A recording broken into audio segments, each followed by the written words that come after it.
అందరికీ నమస్తే. Welcome to TR TV. నేను మీ తిరుపతి. అన్న రూల్స్ పెడతాడు కానీ అన్న ఫాలో కాడు. తెలంగాణ రాష్ట్ర ముఖ్యమంత్రి రేవంత్ అన్న ప్రతిపక్షంలో ఉన్నప్పుడు ఒక మాట, అధికారంలోకి వచ్చిన తర్వాత ఇంకో మాట.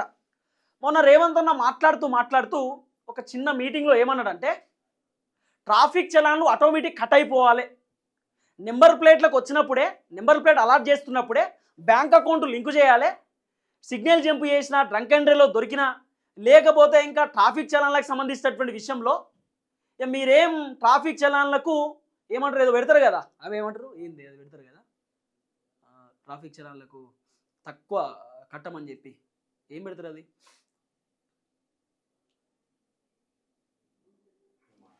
అందరికి 1000 రూపాయలు ఉంటే మీరు 500 కట్టొచ్చు అని చెప్పి ఆఫర్. అందరికి నమస్తే. Welcome to TR TV. నేను మీ తిరుపతి. అన్న రూల్స్ పెడతాడు కానీ అన్న ఫాలో కాడు. నేను ఎవరి గురించి చెప్తున్నా తెలుసా? తెలంగాణ రాష్ట్ర ముఖ్యమంత్రి రేవంత్ అన్న గురించి.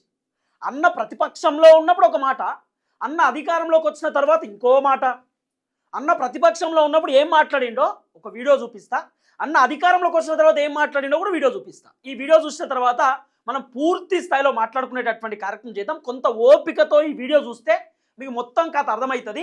రేవంత్ అన్న మొన్న ఒక సభలో మీటింగ్లో మాట్లాడుతున్నాడు. ఏమని మాట్లాడుతూ ట్రాఫిక్ చలాన్ల విషయంలో ఆటోమేటిక్ అకౌంట్లోకి వెళ్ళి పైసలు కట్ కావాలంటున్నాడు అన్న. అంటే నెంబర్ ప్లేట్లు అలాట్ చేసేటప్పుడే అకౌంట్ లింకు చేయాలన్నట. ఆ నెంబర్ ప్లేట్కి లింకు చేస్తే డ్రంక్ అండ్ డ్రైవ్లో దొరికినా, లేకపోతే సిగ్నల్ జంప్ చేసినా, లేకపోతే ఇంకే విషయంలో అయినా చలాన్లు ఉంటే వెహికల్ల పైన ఆటోమేటిక్ బ్యాంకులకు వెళ్ళి పైసలు కట్ అయిపోవాలన్నట. ఇక పోలీసులు 2000 రూపాయలు 3000 రూపాయలు వెహికల్ మీద చలాన్ ఉంటే ఆఫర్లు పెట్టొద్దట. ఆఫర్లు ఒకేసారి 300 కట్టండి, ఒకేసారి 1000 రూపాయలు కట్టండి అని పోలీసులు ఆఫర్లు పెట్టుడు వద్దు, అకౌంట్లోకి వెళ్ళి డైరెక్ట్ కట్ అయిపోవాలని చెప్పి రేవంత్ అన్న చెప్తున్నటువంటి మాట. సరే, మంచిగానే ఉన్నది. రేవంత్ అన్న నాకు తెలిసి భరత్ అనే నేను సినిమా చూసిండేమో, మన మహేష్ బాబు సార్ సినిమా. ఆ సినిమా చూసిన తర్వాత అన్నకు ఐడియా వచ్చిందేమో, ఎందుకంటే అన్న సినిమాలు చాలా తక్కువ చూస్తారట. మళ్ళీ ఆ రోజు ఏమన్నా సినిమా చూసి అన్న మనం ఇట్లా చేస్తే బాగుంటుంది అనుకున్నాడో ఏమో. ఇప్పుడు నిజంగానే జనాలు మారాలనుకుంటే, జనాలు చేంజ్ అవ్వాలనుకుంటే కఠినమైనటువంటి రూల్స్ తీసుకురావాలి. సిగ్నల్ జంప్ చేసి 5000, లేకపోతే డ్రంక్ అండ్ డ్రైవ్లో దొరికితే 10000. ఆ భరత్ అనే నేను సినిమాలో ఉన్నట్టే కనుక ఇంకేమైనా అట్లా కొత్త రూల్స్ పట్టుకొస్తే జనాలు మారడానికి అవకాశం ఉంటుంది. అరే 5000 వసూలు చేస్తారు, 10000 తీసుకుంటారు, ఏమో డబ్బులు మన దగ్గర, రూల్స్ ఫాలో అయిదామని చెప్పి జనాలు ఆలోచించి సిగ్నల్ జంప్ చేయరు, డ్రంక్ అండ్ డ్రైవ్లో కూడా దొరకరు. కానీ అన్న మాట్లాడుతున్నటువంటి మాటలు మీరు వినాలి, ఎట్లుంటుందో. అన్న చెప్తాడు, వినర్రి. అన్న స్టార్ట్. ఊర్లో డ్రంక్ అండ్ డ్రైవ్ అని పిల్లలు ఇవ్వడానికి తెలిసో తెలియక తాగితే నోట్లో పుల్ల పెట్టి ఊదిచ్చి వాని బండి గుంజుకొని వాని పోలీస్ స్టేషన్ లో పెట్టి వాని ఈపులు వలగొట్టి వాని దగ్గర 5000 వసూలు చేస్తున్న సన్నాసి చట్టం నీకోటి, పేదోళ్ళకి ఇంకొక చట్టం అని నేను అడుగుతున్నాను. ఇది పాత వీడియో, అన్న ప్రతిపక్షంలో ఉన్నప్పుడు మాట్లాడిన వీడియో. అవి దేకో కొత్త వీడియో వస్తుంది. రేవంత్ అన్న అధికారంలోకి వచ్చిన తర్వాత ఒక వీడియో వస్తుంది, అది కూడా మీరు చూడాలి. అన్న స్టార్ట్, నెక్స్ట్ వీడియో. లేదా డ్రంక్ అండ్ డ్రైవ్ లో బండ్లు నడిపే వాళ్ళని నియంత్రించాల్సిన బాధ్యత పోలీసుల మీద ఉన్నది. అంతే, వాళ్ళ మీద కఠినంగా కూడా వ్యవహరించాలి. స్పీడింగ్ తోని మీరు చలానాలు వేస్తున్నారు, కానీ సంవత్సరం అయిన తర్వాత డిస్కౌంట్స్ ప్రకటిస్తున్నారు. దానివల్ల ఎలాగూ తగ్గిస్తారు కదా, మళ్ళీ చూద్దాంలే అన్న వ్యవస్థ ఈ రోజు ఒక సమస్యగా మారింది. అందుకే పోలీస్ సిబ్బందికి, శాఖకు నేను సూచన చేస్తున్నా, ఈ చలాన్స్ వెయ్యడం అనేది వెయ్యకుండానే నియంత్రించి వాళ్ళకి అవగాహన కల్పించాలి. తప్పని పరిస్థితుల్లో ఎవరి మీదైనా చలానా వేస్తే ఒక్క పైసా తగ్గించకండి. మూడవది, వాళ్ళ బ్యాంక్ అకౌంట్స్ తోని డైరెక్ట్ గా డిపార్ట్మెంట్ కి సింక్రనైజ్ చేయండి. ఎప్పుడు చలానా బట్టి ఆటోమేటిక్ గా వాళ్ళ అకౌంట్ లోకి వెళ్ళి డిడక్ట్ అయి పోయే విధంగా ఈ రోజు బండి రిజిస్ట్రేషన్ కు వచ్చినప్పుడే ఆ బండి యజమాని యొక్క ఖాతాను మీరు తీసుకోండి, బ్యాంక్ అకౌంట్ ను అటాచ్ చేయండి. ఏ బండి అయితే స్పీడింగ్ చేస్తుందో, ఏ బండి అయితే సిగ్నల్ జంప్ చేస్తుందో, ఏ బండికి అయితే చలానా పడుతుందో ఆటోమేటిక్ గా ఆ యజమాని అకౌంట్ లో నుంచి నగదులు బదిలీ అయ్యే విధంగా మీరు ఈ రోజు టెక్నాలజీని వాడుకోండి. అట్లా మన రేవంత్ అన్న చెప్తున్నటువంటి మాట. ఇక నేను కంటిన్యూషన్ చెప్తా. రేవంత్ అన్న మాట్లాడినటువంటి మాటలు మీరు విన్నారు కదా, ఇక నేను చెప్పింది కూడా దయచేసి వినుర్రి. ఫస్ట్ టైం మన ఛానల్ చూస్తున్న వాళ్ళు లైక్ కొట్టుర్రి, సబ్స్క్రైబ్ చేయరు, షేర్ చేయరు. మీ ఆస్తులు అడుగుతలేను, లైక్ కొట్టురు అంతే. ఇక టాపిక్లోకి పోతే, తెలంగాణ రాష్ట్ర ముఖ్యమంత్రి రేవంత్ అన్న చెప్తున్నాడు, ట్రాఫిక్ చలాన్లు ఆటోమేటిక్ అకౌంట్లోకి వెళ్ళి కట్ అయిపోవాలంటున్నాడు. నేనేమంటున్నా, సరే ట్రాఫిక్ చలాన్లు ఆటోమేటిక్ బ్యాంక్ అకౌంట్లోకి వెళ్ళి కట్ కావాలని రేవంత్ అన్న చెప్తున్నాడు కదా, మరి పోయేటటువంటి రోడ్లు చక్కగా లేకపోతే, ఆ రోడ్లకు గుంతలుంటే, ఆ రోడ్లు అంత ఆగమాగం ఉంటే ఎవరి అకౌంట్లోకి వెళ్ళి పైసలు కట్ కావాలి? మరి మేము ట్రాఫిక్ చలాన్లు కట్టాలంటే రోడ్డు చక్కగా ఉండాలి కదా, మరి రోడ్లు చక్కగా లేవు కదా. రోడ్లు చక్కగా లేనప్పుడు ట్రాఫిక్ చలాన్లు అడిగే అర్హత మీకు లేదంటే ఏం చేస్తారన్న? మరి రోడ్లు ఎందుకు చక్కగా లేవన్నా? రోడ్లకు గుంతలు ఎందుకు ఉన్నాయన్నా? పెద్ద పెద్ద పొక్కలు ఎందుకు ఉన్నాయన్నా రోడ్లకు? సరే, కేంద్ర ప్రభుత్వం రోడ్లు వేయాలనుకుందాం, ఆ గుంతలు పూడ్చాల్సినటువంటి బాధ్యత రాష్ట్ర ప్రభుత్వానికి ఉంటుంది కదన్నా. మరి ఆ గుంతలు ఎందుకు పూడుస్తలేరు? గుంతలు కూడా పూడ్చరా? అంటే రోడ్లకు పెద్ద పెద్ద పొక్కలు ఉంటాయి, ఆ రోడ్లు చక్కగా ఉంటాయి, రోడ్లంతా ఆగమాగం ఉంటాయి, అయినా సరే జనాలు మాత్రం వీళ్ళకు అకౌంట్లోకి వెళ్ళి డైరెక్ట్ పైసలు కట్ అయిపోవాలి, చలాన్లు కట్టాలి. మరి రోడ్లు చక్కగా చేయరు. రోడ్లు చక్కగా లేకపోతే, రోడ్లో గుంతలు ఉంటే, రోడ్లు ఆగమాగం ఉంటే ఎవరి అకౌంట్లోకి వెళ్ళి పైసలు కట్ కావాలనేది కూడా చెప్పు. అంటే రవాణా శాఖ మంత్రి అకౌంట్కి వెళ్ళి పైసలు కట్ కావాలన్నా ఎట్లా? రోడ్డు చక్కగా లేకపోతే. లేదా ముఖ్యమంత్రి రేవంత్ రెడ్డి అకౌంట్కి వెళ్ళి పైసలు కట్ కావాలన్నా, రాష్ట్ర ప్రభుత్వంలోకి వెళ్ళి పైసలు కట్ కావాలన్నా? జనాలు కడతారు, ఓకే, పైసలు కడతారు, మరి రోడ్డు చక్కగా లేకపోతే ఎవరి అకౌంట్కి వెళ్ళి పైసలు కట్ కావాలో చెప్పు. రోడ్లు చక్కగా ఎందుకు లేవో చెప్పు. రోడ్డు కూడా చక్కగా ఉండాలి. రోడ్డు చక్కగా లేకపోతే జనాలు కూడా కట్టడానికి ఆలోచన చేస్తారు. మీరు కొత్త కొత్త రూల్స్ పెడుతున్నప్పుడు జనాలు కూడా ఆలోచన చేస్తారు, జనాలు కూడా చెప్తారు కదా, మీరు రోడ్లే చక్కగా లేవు సార్ అని చెప్తారు. అప్పుడు ఏం చేస్తారన్న? మరి దానికి కూడా సమాధానం చెప్పాలి. తర్వాత రేవంత్ అని ఆటోమేటిక్ అకౌంట్లోకి వెళ్ళి కడగావాలని చెప్తున్నాడు కదా అన్న. చెప్తున్నటువంటి డైలాగు నేనేమంటున్నా, రైతు భరోసా కోసం రైతులు ఎదురు చూడాలి, పెన్షన్ల కోసం వృద్ధులు ఎదురు చూడాలి, నిరుద్యోగులు 4000 రూపాయల నిరుద్యోగ వృత్తి కోసం నిరుద్యోగులు ఎదురు చూడాలి, తర్వాత కళ్యాణ లక్ష్మి కోసం మహిళలు ఎదురు చూడాలి, 2500 కోసం మహిళలు ఎదురు చూడాలి, మీ పథకాలు ఏదైతే సంక్షేమ పథకాలు రావాల్సినటువంటి పథకాలు ఉన్నాయో వాళ్ళందరూ ఎదురు చూడాలి. ఈ ఎదురు చూసుడు ఎందుకన్నా? 6 నెలల అవుడుతోటే ఎగ్జాక్ట్లీ 6 నెలల్లో జనవరి 1వ తారీఖు ఇస్తావా, లేకపోతే ఆగస్టు 1వ తారీఖు ఇస్తావా, జూన్ 1వ తారీఖు ఇస్తావా, జూలై 1వ తారీఖు ఇస్తావో 6 నెలల పంట కరెక్ట్ డేట్కి మీ అకౌంట్లోకి వెళ్ళి పైసలు పడేటట్టు ఒక సిస్టమ్ పట్టుకురారి చూద్దాం. రైతు బంధు 6 నెలలకు ఒక డేట్కు టెన్షన్గా రైతుల అకౌంట్లో ఎకరానికి 6000 రూపాయలు రైతు భరోసా పడాలి. అట్లా ఒకటి సిస్టమ్ తీసుకురారి. తర్వాత మహిళల అకౌంట్లో 2500 రూపాయలు నెలాఖరికి 1వ తారీఖు 31వ తారీఖు అయిపోతుంటే కరెక్ట్ ఒక నెల రోజులు అయిపోతుంటే 1వ తారీఖు మహిళల అకౌంట్లో 2500 రూపాయలు పడాలి. అట్లా ఒక అకౌంట్ తీసుకురారి చూద్దాం. రుణమాఫీ కూడా అయిపోవాలి. పెన్షన్లు కూడా 4000 రూపాయలు టెన్షన్గా నెలకు ఫలాని తారీఖు అకౌంట్లో పడాలి. అట్లా సిస్టమ్ తీసుకురారి చూద్దాం.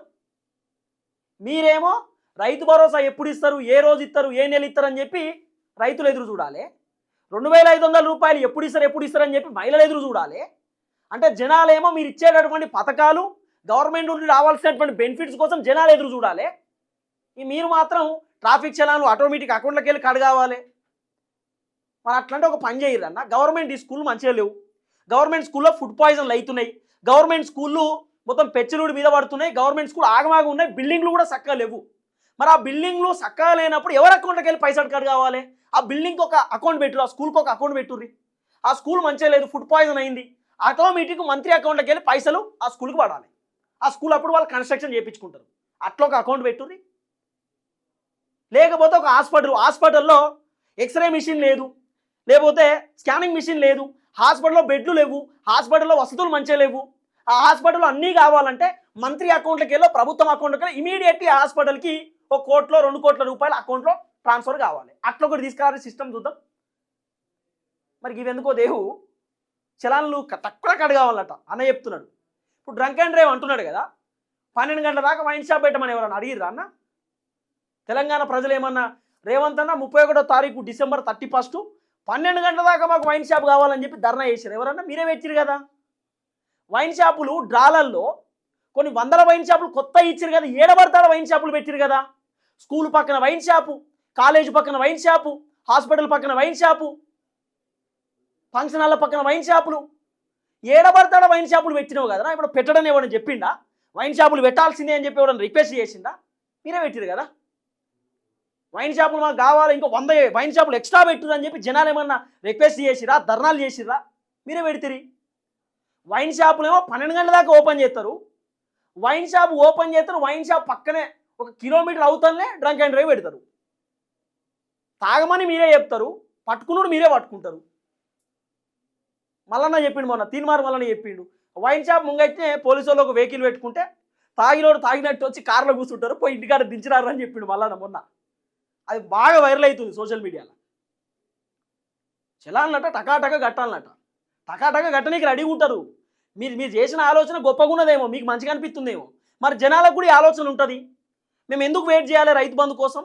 6 నెలలు అవుడుతోట టక్కున అకౌంట్లోకి వెళ్ళి పైసలు కట్ అయ్యి రైతుల అకౌంట్లో 6,000 రూపాయలు టెన్షన్గా రావాలి. 6 నెలలకు ఓ పంటకు, 6 నెలలకు ఓ పంటకు రైతు బంధు అట్లా చెయ్యి. 4,000 రూపాయల పెన్షన్ నెల రోజులలో 31వ తారీఖున 1వ తారీఖున టెన్షన్గా వృద్ధుల అకౌంట్లలో 4,000 రూపాయల పెన్షన్ పడాలి. అట్లా ఒక అకౌంట్ తయారు చేయరి, తక్కువ కట్ అయిపోవాలి మీ అకౌంట్లోకి వెళ్ళి. వాళ్ళకి పడాలి వృద్ధులకు 4,000 రూపాయల పెన్షన్. నిరుద్యోగులకైతే 4,000 రూపాయల నిరుద్యోగ వృత్తి నెల అవుడుతోటే వాళ్ళ అకౌంట్లో పైసలు పడాలి. అట్లా దేరి ఏమన్నా సిస్టమ్ పట్టుకొస్తే మరి అట్లెందుకో దేరు. ఫీజు రియంబర్స్మెంట్ కోసం చాలామంది వెయిట్ చేస్తారు. తక్కువ పైసలు కట్ అయ్యేటట్టు పెట్టుర్రి. మీరు ఇచ్చేదాకా వెయిట్ చేయాలి కదా. సీఎం రిలీఫ్ ఫండ్ ఎవరికైనా ఏమైనా ఇబ్బంది ఉంటే టక్కున యాక్సెప్ట్ అవుడుతోటే పైసలు అకౌంట్ పడాలి. అట్లా పెట్టురు చూద్దాం. తర్వాత రోడ్డు మీద పోతుంటే ఎవరికైనా యాక్సిడెంట్ అవుతుంది. ఆ రోడ్డు చక్కగా లేకనో, రోడ్డు పెద్ద పెద్ద గుంతలు ఉండో, ఆ గుంతలో టైర్ వాడో యాక్సిడెంట్ అవుతుంది. యాక్సిడెంట్ అయినటువంటి కుటుంబానికి వెంటనే అకౌంట్లోకి వెళ్ళి పైసలు కట్ అయిపోవాలి. అట్లేమన్నా చేయరు చూద్దాం. ఒక రైతన్న పాపం ఇబ్బందితో ప్రభుత్వం సహకరించకనో ఇంకోటో అప్పుల పాలై చనిపోతాడు. మరి ఆ రైతు కుటుంబానికి కూడా ఏదైనా అప్లికేషన్ పెట్టి టక్కనే అకౌంట్లో పైసలు పడేటట్టు చూడు చూద్దాం. ఈ డైలాగులు ఎందుకన్నా? వెంటనే మొత్తం టకాటక కట్ అయిపోవాలన్నట. చాలామంది తెలివికల్లోళ్ళు ఉన్నారన్న, పిచ్చోళ్ళు ఎవరు లేరు, అందరు తెలివికల్లోళ్ళే. ఇట్లా చేయాలంటే కేసీఆర్ ఉన్నప్పుడు చేస్తుండే, పక్క రాష్ట్రాలలో కూడా ఇట్లా చేస్తుండే. నాకు తెలిసి భరత్ అనే నేను సినిమా చూసిండేమో అన్న, అకౌంట్లో టకటక పెట్టాలన్నట. మరి రోడ్లు బాగాలేనప్పుడు, లేకపోతే జనాలకు రావాల్సిన బెనిఫిట్స్ కట్ అయితే మరి అట్లా టకటక కట్ చేయాలి. మరి ప్రభుత్వ ఉద్యోగులకు 1వ తారీఖు టెన్షన్గా అకౌంట్లోకి వెళ్ళి కట్ అయ్యి జీతాలు రావాలి. ఆపోద్దిగా అట్లా అకౌంట్ తీసుకురాలి చూద్దాం. 1వ తారీఖు పడాలి అంతే. 10వ తారీఖు ఇస్తారు, అప్పుడు 5వ తారీఖు ఇస్తారు, ఇష్టం ఉన్నప్పుడు ఇస్తారు. మరి అట్లెందుకు ఇస్తారు అన్న? కరెక్ట్ ఒక షెడ్యూల్ పెట్టండి, ఒక డేట్ పెట్టండి, అట్లా ఇవ్వండి చూద్దాం. ఇట్లా జనాలు అడుగుతున్నారు, నేను అడుగుతున్నటువంటి మాట కాదు, పబ్లిక్ చెప్తున్నారు ఇదంతా. మీరు ఇంత అద్భుతంగా మాట్లాడుతున్నప్పుడు మేము కూడా అద్భుతంగానే మాట్లాడతాం. మీరు ఇన్ని రూల్స్ పెడితే మేము కూడా రూల్స్ పెడతాం, ఆ రూల్స్ని కూడా వినండి అని చెప్పి జనాలు చెప్తున్నటువంటి మాట. ట్రాఫిక్ రూల్స్ గురించి చెప్తున్నాడు అన్న. ఇప్పుడు ఆపి మరి మా దగ్గర పైసలు లేవు సార్, నేను కట్టుకుంటా అని చెప్తే కూడా అక్కడ ఆపి మరి నువ్వు కట్టాల్సిందే, కట్టకపోతే నీ వెహికల్ ఇయ్యం అని చెప్తున్నావు కదా అన్న. మరి కవిత కారు పైన 15,000 రూపాయల చలాన్ ఉంది, కవితకు మంచిగానే తిరుగుతుంది బయట. ఇదే రాజకీయ నాయకుల కార్ల పైన 1,000 రూపాయల చలాన్ ఉంటే మంచిగానే తిరుగుతున్నారు బయట. అచ్చా డబ్బులు ఉన్న వాళ్ళకి వర్తించవా? అది డబ్బులు లేని వాళ్ళకే వర్తిస్తాయా? వైన్ షాపులు పెట్టమని చెప్పింది ఎవరు? బార్లు పెట్టమని చెప్పింది ఎవరు? ఎవడు పెట్టమంటుండు? ఎందుకు పెట్టిర్రు? పెట్టి మళ్ళీ జనాలను ఎందుకు ఇబ్బంది పెడుతున్నారు? 12 గంటలు 1 గంట దాకా వైన్ షాపులు ఓపెను. ఎవడు పెట్టమన్నాడు? గల్లీకో వైన్ షాపు, గల్లీకో బెల్ట్ షాపు. ఎవరు పెట్టమంటుర్రు? మీరే వైన్ షాపులు పెడతారు, మీరే పర్మిషన్లు ఇస్తారు, మీరే టెండర్లు వేస్తారు, మీరే పెట్టి మళ్ళీ నోట్ల పుల్ల మీరే పెడతారు.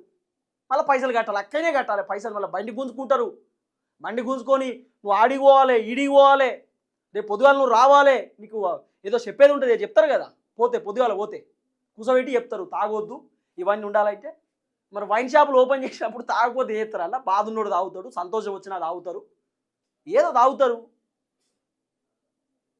ఇక అట్లా చెప్తున్నా అన్న. ఫస్ట్ వీడియోలో ఇగో ఊర్లో డ్రంక్ అండ్ డ్రైవ్ అని పిల్లలు కూడా తెచ్చో తెలియక తాగితే నోట్లో పుల్ల పెట్టి ఊదించి వాడి బండి గుంజుకొని వాడి తెలిసో తెలియదు కదా అట్లా తాగుతారు. అలా తాగాలని ఫిక్స్ అయిపోయి తాగుతారు. వాళ్ళు తాగాలని ఫిక్స్ అయిపోయి తాగుతారు. తెలిసో తెలియక ఎవరు తాగరు, తాగాలని ఉంటుంది కాబట్టి తాగుతాడు అన్న. ఫస్ట్ ఇట్లా, సెకండ్ అట్లా వసూలు చేయరు టకటకట.